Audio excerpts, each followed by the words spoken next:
What's up, guys? It's your boy Ship the Cookies, back with another episode regarding UFC 287 going down tonight. Alex Pereira versus Israel Adesanya 2, the rematch. I can't wait for this one, guys. I'm gonna go over some of these fights that I've picked out for you guys, and let's start here at the bottom. Shailon Nerdenbeck versus Steve Garcia. I really like Shailon in this fight. He's a powerful striker. Steve Garcia also likes to strike a lot of volume, but the power is not there, and I feel like Shailon's gonna connect and hurt Steve and avoid the takedowns also for Shailon. And he's got a pretty easy win here at a minus 225. Let's go with Shailon on this one. Next, we got Ignacio Bahamondes versus Trey Ogden. This is a competitive fight, actually. I don't really like the line. They got Ignacio at a minus 350. I do favor him in this matchup because he's got good takedown defense and very good strikes. But Trey Ogden is relentless, and you don't know how this fight's going to turn out. If he manages to get the takedowns, Ignacio will be in trouble. But however, he is my pick in this fight at a minus 350. I'm going to go with Ignacio Bahamondes. Next, Cynthia Calvillo versus Lupi Godinez. This is an interesting fight. Cynthia's been around and fought for a long time, and Lupi's a fighter that's making a name for herself. She is the favorite here. She is a minus 300. However, I feel the line should be a little bit closer. Cynthia Calvillo is a scrappy striker and good ground game also. But I feel Lupi will manage to get the takedowns and outstrike her on the feet. So at a minus 300, I'm going to go with Lupi Godinez here. Next, Gerald Meerschaert versus Joseph Pfeiffer. I really like Joseph Pfeiffer in this matchup. He hits like a truck. He's a minus 188. I feel like he's going to catch Gerald Meerschaert here and get the TKO. Meerschaert's going to have a hard time taking Joe down too because Joe's very explosive. So at a minus 188, I'm going to go with Joseph Pfeiffer here. Next, Carl Williams versus Chase Sherman. Carl Williams minus 500. I feel like the line should be a little bit closer. Chase Sherman is pretty much a vet. He's got a lot of octagon experience.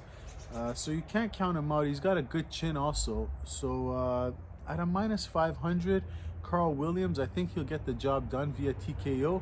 However, don't count Chase out here. He's a plus 380, but I feel like the line should have been a little bit closer. However, I'm going to go with Carl Williams at a minus 500 to get the TKO win here, but don't count Chase out. Next, we got Chris Curtis versus Kelvin Gastelum. When the lines opened, Chris Curtis was the favorite. He was a minus 140, and the lines slowly started moving towards Kelvin Gastelum. Now he's a minus 138. I like him in this fight. He's very scrappy, iron chin. You know this fight is going to take place on the feet. They both like to bang.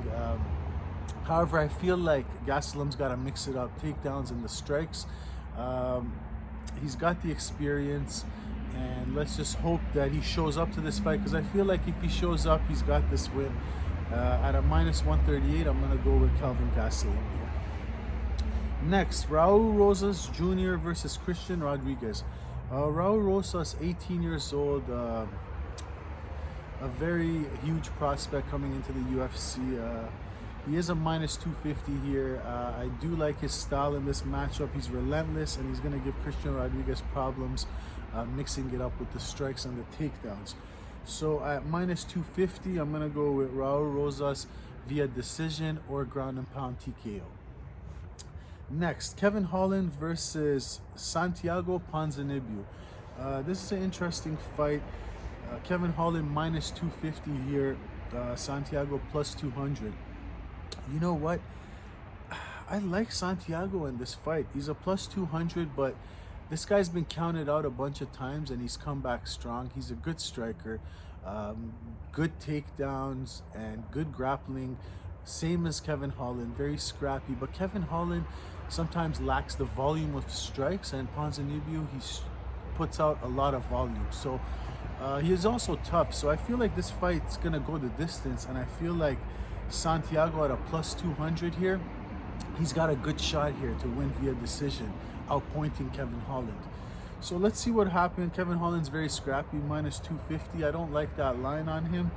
So I'm going to go with Santiago Ponzinibbio here via decision for a plus 200. Next, we have Rob Font versus Adrian Yanez. Adrian Yanez, up-and-coming guy. I really like him. I like his style. Good takedown defense. A lot of volume on the feet. Good power. Same as Rob Font. Amazing jab. Good boxer. However, I feel Yanez is the new generation of fighters coming up. I feel like he's going to hurt Rob Font on the feet, possibly get the TKO here. So at a minus 175, I'm going to go with Adrian Yanez. And we have Gilbert Burns versus Jorge Masvidal. This is an interesting fight. I'm a huge Jorge Masvidal fan. I don't know why they have him at a plus 350. I'm going to jump on that line and smash it. Gilbert's tough. Gilbert's scrappy. Jorge's going to have to try to avoid the takedowns here. Gilbert's very talented on the ground, and he does pack a punch.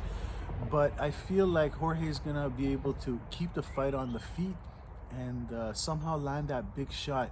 He's very dynamic on the feet, and if he manages to land those couple of blows, he's going to hurt Gilbert. And who knows, maybe he'll get him out of there. I like the line on him, plus 350. They're really counting him out.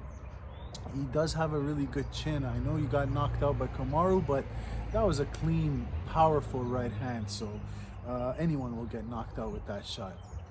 So at a plus 350, I feel like he's going to outpoint Gilbert on the feet and somehow get this decision, if not the TKO. Let's get this, Masvidal. And our headliner, Alex Pereira versus Israel Adesanya. When the lines opened, Alex was a plus 150, then he went plus 140, all the way down to now he's a plus 110 on fight night. I like Alex in this fight. He is my pick of the night on this card. He's just a bad matchup for Izzy. I feel he's got all the tools to beat him. He's got the length, the strength, the technical ability to hang in there with Izzy, and his power reigns supreme over Izzy. He hurts Izzy in these exchanges. And his volume's not there, but he's very technical, and he needs just little short moments to hurt Izzy. He does check the kicks. He does throw a lot of kicks, so that's new for Izzy. Izzy's used to just picking people apart with the strikes. But this time, he's getting pushed around because Alex is a stalker. He's going to stalk Izzy. He's not going to be on the back foot here. And Izzy fights well on the back foot, but against a technical, powerful striker like this, he always has problems. Let's see what happens. Alex, I like him in this fight a lot. I feel like he's going to hurt Izzy, and he might be able to get the knockout here. So at a plus 110, I'm going to jump on Alex Pereira. Let's see what happens. The fight's going to be amazing. I hope you guys tune in and enjoy the fights. Make sure you hit the like, subscribe to the channel if you haven't. And I'm glad I got this video out on fight night before it was too late. So let's enjoy the fights tonight, guys, and let's ship the cookies.